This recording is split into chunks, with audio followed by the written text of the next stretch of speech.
In today's episode, Fiona asks, any tips for a lightweight content audit? Ever magicked up something quick based on little information or objectives? Yes, all the time. Especially in my old agency days, when a client literally had no idea what they were doing, and we were not allowed to go outside certain boundaries and things. Obviously, much less of a problem now that I run a company of my own.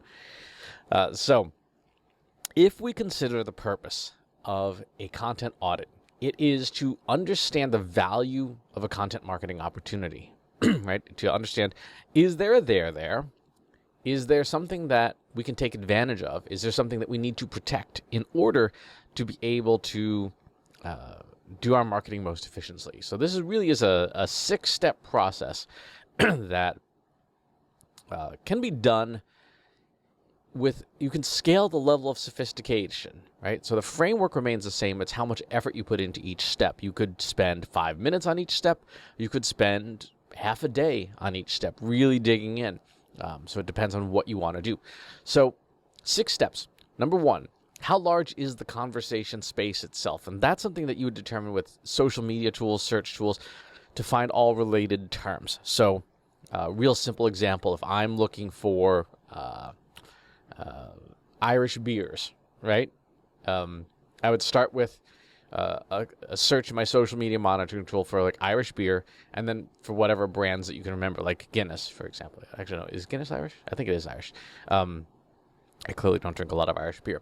And that would give me a set of keywords, phrases that are highly co-occurring around that I would want to then use to assess the space. So what are the terms that are on target for the brand, and then related terms in discussions that people have and in content out there on the web that indicate these are also terms that you'd want to rank for. This is more than just SEO, because in a lot of cases, you're looking for co-occurring terms that may or may not be keywords that a brand is thinking about. This goes back to yesterday's episode on modern day SEO.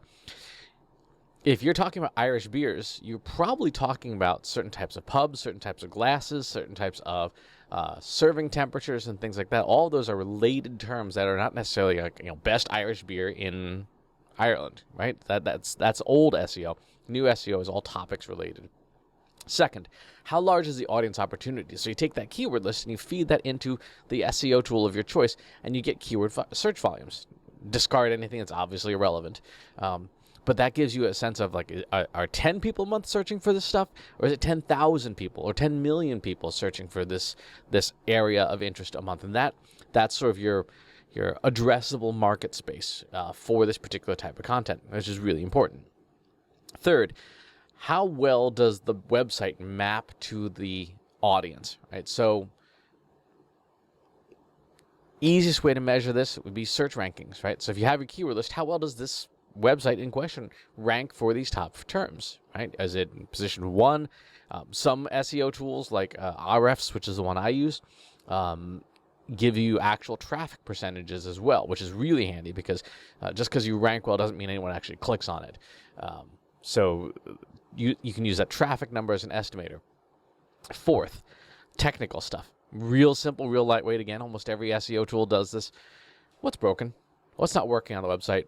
404s, broken links, and this can just be raw numbers, but focus on the ranked pages. Focus on the pages that are ranking for those key terms, so that you're not, like, nobody cares if the when we were founded and our building has a lake and all that stuff. Nobody cares about those pages, but the pages that you rank for in content, blog pages, anchor content, pillar content, all that stuff, those are the things that you really want to pay attention to from a technical perspective. That said, remember that in modern day SEO, once you've got the basics done, there's not much else you can do on site in terms of technical things. It's now all about volume and quality of content. Number 5, this is where you do your competitive assessment. How much competition is there? So for those keywords that you already pulled, you know where the company ranks, who are the competitors, and how do they rank, right? If I'm an Irish beer startup, Guinness is probably the market leader, which means that I've got a long, tough hill to climb in order to rank up there. And so you need that assessment. You need to know of that addressable market, how much are you likely to get? If you're familiar with Sequoia Capital's TAM, SAM, SOM model, total addressable market, serviceable addressable market, service obtainable market, right? So in this example, your total addressable market is everyone searching for Irish beer. Your service addressable market is in the area that you serve, right? So if you are based in the Netherlands, then you don't need to worry about Irish beer searches in Ireland, right? And then finally, your obtainable market is if you're in Amsterdam, and for some reason, Guinness is the most popular beer. I don't know if it is or not. What percentage of the Amsterdam search market could you conceivably rank for? So those three divisions are very helpful. It's a good framework from Sequoia Capital. And lastly, and this is where you make your money. Where are the gaps in the competitive rankings? Right? Where are the opportunities? Where did the competitor not do a great job of locking down certain content that you can take market share for, right? With your content marketing, with social, with ads, all these things. And you can, again, you can tell that by how well a competitor ranks for that stuff. Search signals are really good proxies for how much effort a company is putting towards any one piece of content. Because the more you shine a light on a certain piece of content, the more links it gets, the more attention it gets, the better it ranks, right? So if you take one step back, you can say, okay, these are the places where this company is not making a good investment or is not protecting, and then you and on behalf of your client can go after that unprotected space or less protected space. So that's the framework. Now, the question is, again, how much do you want to throw at this? You can, for example, with a conversation space, spend half a day building a machine learning model for natural language processing to really dig in and get all the granularity. Or if you have 5 minutes, you press the word cloud button and you copy and paste the top words, right? It depends on how much time you have and how technically capable you are.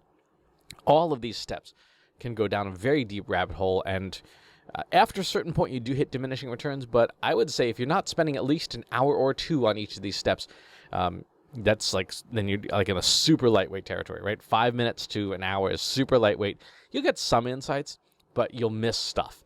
An hour to 2 hours, you're probably investing a good amount of time to really dig in. And then more than 2 hours, at that point, unless you're doing the machine learning modeling itself, you probably are going to start hitting diminishing returns. But that's the framework I would use for this.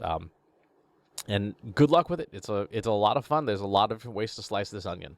As always, please leave your comments below. Subscribe to the YouTube channel and the newsletter. I'll talk to you soon. Want help solving your company's data, analytics, and digital marketing problems? Visit trustinsights.ai today and let us know how we can help you.